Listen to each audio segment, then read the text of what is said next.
ಎಲ್ಲ ನನ್ನ ಪ್ರೀತಿಯ ಸಹೋದರರಿಗೆ ರಕ್ಷಾಬಂಧನದ ಹಾರ್ದಿಕ ಶುಭಾಶಯಗಳು.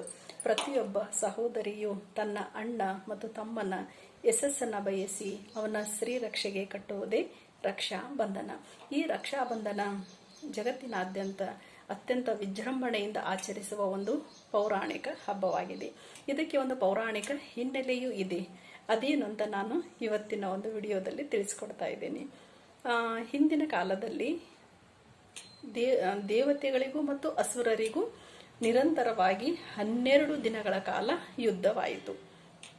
ಆ ಯುದ್ಧದಲ್ಲಿ ಅಸುರರೇ ಜಯಶಾಲಿಗಳಾಗಿ ಸ್ವರ್ಗವನ್ನು ವಶಪಡಿಸಿಕೊಂಡರು. ಇದರಿಂದ ಇಂದ್ರನಿಗೆ ಬಹಳ ಅಸಮಾಧಾನವಾಯಿತು. ಅವನು ತನ್ನ ಗುರುಗಳಾದ ಬೃಹಸ್ಪತಿಗಳನ್ನು ಭೇಟಿಯಾಗಿ ನನಗೆ ಈ ಯುದ್ಧದಲ್ಲಿ ಜಯ ದೊರಕಲೇಬೇಕು ಎಂದು ವಿನಂತಿಸಿಕೊಂಡಾಗ ಆ ಗುರುಗಳು ಅವನಿಗೆ ಒಂದು ಉಪಾಯವನ್ನು ಹೇಳಿಕೊಡುತ್ತಾರೆ. ಏನು ಅಂತ ಹೇಳಿದ್ರೆ, ನೀನು ಮರುದಿನ ನಾಳೆನೇ ಏನಿದೆ ಶ್ರಾವಣ ಮಾಸದ ಪೂರ್ಣಿಮೆ ಇದೆ, ಶುಕ್ಲ ಪೂರ್ಣಿಮೆ. ಹಾಗಾಗಿ ಅಂದಿನ ದಿನ ನೀನು ನಿನ್ನ ಸಹೋದರಿಯಿಂದ ರಕ್ಷಾಸೂತ್ರವನ್ನು ಕಟ್ಟಿಕೊಂಡು ಯುದ್ಧಕ್ಕೆ ಹೊರಟಿದ್ದೇ ಆದರೆ ಖಂಡಿತವಾಗಿಯೂ ನಿನಗೆ ಜಯ ಸಿಗುತ್ತದೆ ಎಂದು ಗುರುಗಳು ಹೇಳಿದಾಗ, ಗುರು ಬೃಹಸ್ಪತಿಗಳ ಮಾರ್ಗದರ್ಶನದಂತೆಯೇ ಇಂದ್ರನ ಹೆಂಡತಿ ಇಂದ್ರಾಣಿಯು ರಕ್ಷಾ ಸೂತ್ರವನ್ನು ತಯಾರಿಸ್ತಾಳ. ಮಾರನೆಯ ದಿನ ಬೆಳಿಗ್ಗೆ ಹುಣ್ಣಿಮೆಯ ದಿನ ಶಾಸ್ತ್ರೋಕ್ತವಾಗಿ ಪೂಜೆ ಮಾಡುವುದರ ಮೂಲಕ ಮತ್ತೆ ಆ ರಕ್ಷಾ ಸೂತ್ರವನ್ನು ಇಂದ್ರನ ಮಣಿಕಟ್ಟಿಗೆ ಕಟ್ಟಿ ವಿಜಯ ತಿಲಕವನ್ನು ಇಟ್ಟು ಅವನನ್ನು ಯುದ್ಧ ಭೂಮಿಗೆ ಏನು ಮಾಡ್ತಾಳ, ಕಳಿಸ್ಕೊಡ್ತಾಳ. ಆ ರಕ್ಷಾ ಸೂತ್ರದ ಪ್ರಭಾವದಿಂದನ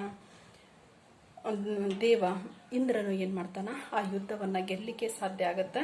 ಎಲ್ಲ ಅಸುರರು ಸೋತು ಭಯದಿಂದ ಏನು ಮಾಡ್ತಾರೋ ಅವರು ಓಡಿ ಹೋಗಿಬಿಡ್ತಾರ. ತನ್ನ ಒಂದು ಸ್ವರ್ಗವನ್ನು ಪುನಃ ಅವನೇನು ಮಾಡ್ತಾನ, ವಾಪಸ್ ಪಡ್ಕೊಳ್ತಾನ. ಹಾಗಾಗಿ ಈ ಥರ ಒಂದು ಪೌರಾಣಿಕ ಹಿನ್ನೆಲೆ ಈ ರಕ್ಷಾಬಂಧನಕ್ಕೆ ಇದೆ.